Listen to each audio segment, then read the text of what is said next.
Annyeonghaseyo, Yorobun. This is Anthony Jarsaniba, vlogger South Korea.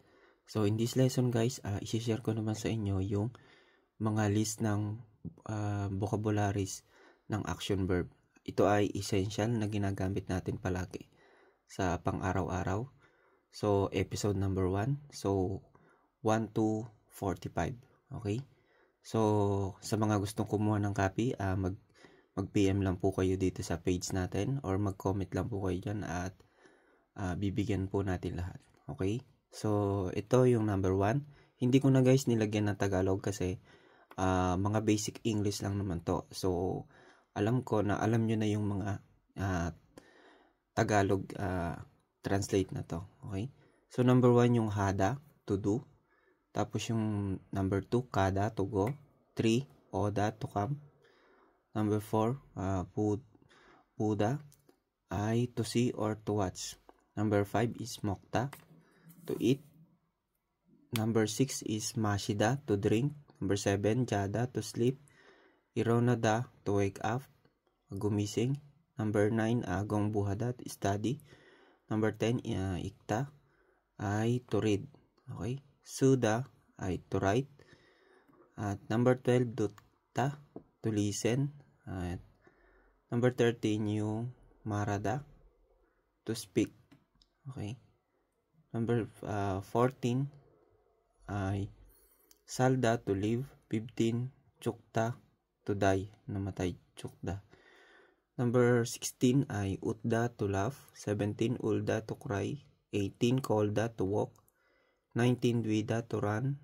20 manada, to meet. 20 pala, sorry. 21 sada, to buy. 22 palda, to sell. 23 irada, to work. 24 shida, to rest. 25 yolda, to open.